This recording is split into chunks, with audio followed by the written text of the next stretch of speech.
ಮಾಜಿ ಸಚಿವ ಎ ಮಂಜು ಹಳಸಿದ ಅನ್ನ ಕಾಂಗ್ರೆಸ್ ತಿರಸ್ಕಾರ ಮಾಡಿದವರು ಬಿಜೆಪಿಗೆ ಬೇಡ ಅಂತ ಹಾಸನ ಬಿಜೆಪಿ ಜಿಲ್ಲಾಧ್ಯಕ್ಷ ಯೋಗ ರಮೇಶ್ ಹೇಳಿಕೆ ಕೊಟ್ಟಿದ್ದಾರೆ. ಮಾಜಿ ಸಚಿವ ಎ ಮಂಜು ಹಳಸಿದ ಅನ್ನ ಕಾಂಗ್ರೆಸ್ ತಿರಸ್ಕಾರ ಮಾಡಿದವರು ಬಿಜೆಪಿಗೆ ಬೇಡ ಅಂತ ಯೋಗ ರಮೇಶ್ ಹೇಳಿಕೆಯನ್ನ ಕೊಟ್ಟಿದ್ದಾರೆ. ಹಾಸನ ಬಿಜೆಪಿಯ ಜಿಲ್ಲಾಧ್ಯಕ್ಷ ಕೊಟ್ಟಿರುವಂತಹ ಹೇಳಿಕೆ ಇದು. ಏನು ಸಾಧನೆ ಮಾಡಿದ್ದಾರೆ ಅಂತ ಅವರನ್ನ ಅಭ್ಯರ್ಥಿಯನ್ನಾಗಿ ಮಾಡಬೇಕು, ಅಭಿವೃದ್ಧಿ ಕೆಲಸ ಮಾಡದಿದ್ರೆ ಯಾಕೆ ಸೋಲ್ತಾ ಇದ್ರು. ಹಾಸನ ಬಿಜೆಪಿ ಜಿಲ್ಲಾಧ್ಯಕ್ಷ ಯೋಗ ರಮೇಶ್ ಈ ರೀತಿ ಆಕ್ರೋಶವನ್ನ ಹೊರಹಾಕಿದ್ದಾರೆ. ಹಾಸನದಲ್ಲಿ ಕುಟುಂಬ ಮತ್ತು ದ್ವೇಷದ ರಾಜಕಾರಣ ಇದೆ. ಅವರ ಮಗನ ವಿರುದ್ಧ ಬಿಜೆಪಿ ಪ್ರಬಲ ಅಭ್ಯರ್ಥಿ ಸ್ಪರ್ಧೆಯನ್ನ ಮಾಡ್ತಾರೆ. ಹೀಗಂತ ಬಿಜೆಪಿ ಜಿಲ್ಲಾಧ್ಯಕ್ಷ ಯೋಗ ರಮೇಶ್ ಹೇಳಿಕೆಯನ್ನ ಕೊಟ್ಟಿದ್ದಾರೆ.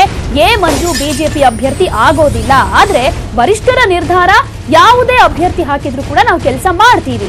ಹಾಸನ ಬಿಜೆಪಿ ಜಿಲ್ಲಾಧ್ಯಕ್ಷ ಕೊಟ್ಟಿರೋ ಹೇಳಿಕೆ ಇದು.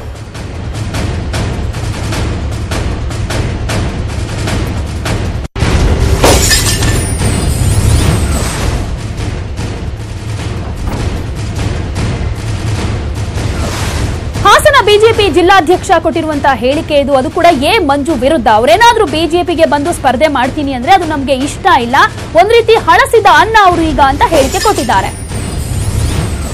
ಎ ಮಂಜು ಕಾಂಗ್ರೆಸ್ಸಿಗರಿಗೆ ಹಲಸಿದ ಅನ್ನದ ತರ ಇದ್ದಾರೆ. ಕಾಂಗ್ರೆಸ್ ಪಕ್ಷಕ್ಕೆ ಈ ಹಲಸಿದ ಅನ್ನ ಏನ್ ಮಾಡ್ತೀವಿ ಹೇಳಿ? ಹಲಸಿದ ಅನ್ನನ ಯಾರು ಊಟ ಮಾಡಲ್ಲ. ಇವತ್ತು ಕಾಂಗ್ರೆಸ್ ಅಲ್ಲೇ ಹಲಸಿದ ಅನ್ನ ಅಂತಿದ್ದವ್ರನ್ನ ಇನ್ಯಾರು ಊಟ ಮಾಡಕ್ ಹೋಯ್ತಾರೆ? ಇದು ನನ್ನ ಒಂದು ಅಭಿಪ್ರಾಯ.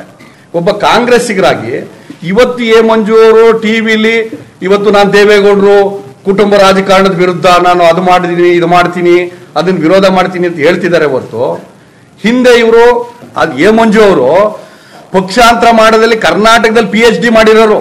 ಅವ್ರು ಎಷ್ಟು